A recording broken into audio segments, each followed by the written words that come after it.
So hi Angie, we're here at the Niagara Catholic District School Board offices, and we had some drama already today. We had Josh Bigger, Mr. Freedom, come in already and in usual fashion disrupt the meeting and draw attention to the corruption. And I have a feeling that what he's done is actually a good thing, because him drawing attention to it will get a lot more views and a lot more people understanding what they're doing here at the Niagara Catholic District School Board.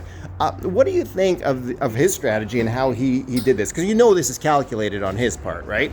Yeah, I think it is a very good strategy. I mean, he was just there with his phone and filming the meeting, and we all know you're not supposed to do that until they spoke up. Did he try to hide the camera? No, not at all. He held it right up like that with his hand. So he wanted to get caught. Yeah, I think so. So I think it probably will get more attention, sure. Absolutely. Does it seem like the trustees are more worried now? Yes. I think so too. I got that feeling. And it's funny how they all left the meeting. And it's just like, if you're courageous and you're brave and you have nothing to worry about, why would you not stay there at your post and speak to the people in the gallery? But you all left the room. So it seems like a little bit of cowardice on their part. It would have been a great opportunity for them to be able to speak to their opponents, to show them how wrong we are and how right they are. This would have been an absolutely glorious opportunity for them.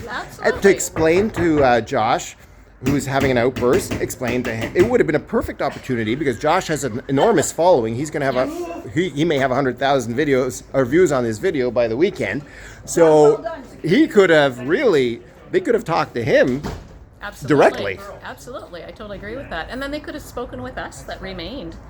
After he left. Why not have dialogue with us? Why just stand there and... Or just continue with the meeting. Exactly. Let that delegate finish your delegation, because we're here to hear the delegates. We're here to witness the meeting, and now we were asked to leave because they called the NRP. Yeah. And so the police came, and apparently they're going to empty everyone out of the hall. Well, I guess that's always their wish, isn't it? And then they're going to go They don't want us. right after. Yes, exactly. So it'll be like what do they call it? In-person meeting where it's not with anybody around, and it's just they're in a room, and in-camera meeting, so they can have their own in-camera meeting without anybody in the gallery except It's for interesting the because delegates. because I went to the chair. I went and spoke to him, and I said, Danny, why aren't you continuing the meeting right now? And he said that he's asked everyone to leave. And that's when I came back into the room and I asked everyone, did anybody hear the chair ask everyone to leave? Nobody heard. No, we didn't hear it at all. Nobody heard it. We didn't hear it at all. Nobody heard it. So No. what do you think that was about? Why would he do that? I don't know. I have no idea. Because there's a What whole his room of idea people is. and Yes. nobody heard Yes. him ask everyone to leave. Well, is it because they're used to not ever having anybody in the gallery? Yes. There to witness the meetings? So they don't even turn on their mics, as I put my hand up at the beginning of the meeting and I said, you need to put your microphone on louder because we can't hear you back here. So I already told him that we couldn't hear him. Yeah. So I don't know. I don't know whether he had his microphone turned off, whether he said it very quietly. I have no idea. Yeah. Unless that's his strategy too. Hey, how do you think let's do some speculation here. How do you think the vote's gonna go? So there's 7 trustees, and they're voting on whether or not to fly the pride flag next June. How do you think this vote's going to go? I think they've already made up their minds, unfortunately. And I don't think it's a matter of whatever anyone says that will change their minds. They've got their minds made up.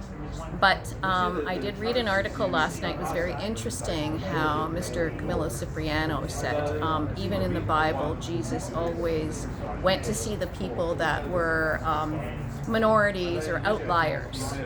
And he said he talked to priests in the diocese, but Bishop Burgess' response was, no, that is not, everyone wants to fly the pride flag and thinks it's inclusive, but that is not the whole story, because it doesn't follow the Catholic teachings of family, sexuality, children, and all of that stuff. So, yes, he had a totally different Yeah, if you, and in fact, I have Bishop Burgey's statement right here. He said, I'm going to read it out to you since you brought it up. The sign and symbol for Pride Month is a flag. It is being promoted by a growing number of individuals and corporations, as is seen on public buildings, homes, and even on roads in the forms of crosswalks. Many argue that this flag is a true sign of love and acceptance and provides a safe space wherever it is displayed. This may all be true, however, it is not the whole story. The pride flag, or the progress flag, also represents beliefs and ideologies that are contrary to the teachings of Christ. We cannot be blind to the fact that the lifestyle it celebrates embraces a political and moral perspective that contradicts Christ's teaching regarding gender, human sexuality, marriage, and family life. How can we embrace this flag and remain faithful to what God teaches about love? Jesus tells us if we love him that we will keep his commandments. They cannot be ignored simply because we want to be more inclusive. Absolutely. It sounds like Mr. Cipriano didn't talk to the bishop. He should have went straight I to the agree. bishop. I don't think he talked to the bishop at all. No. No, not at all. Not at all. Anything Yeah, else? interesting times. Yeah. Anyway, thank you, Angie. You're very welcome, Peter.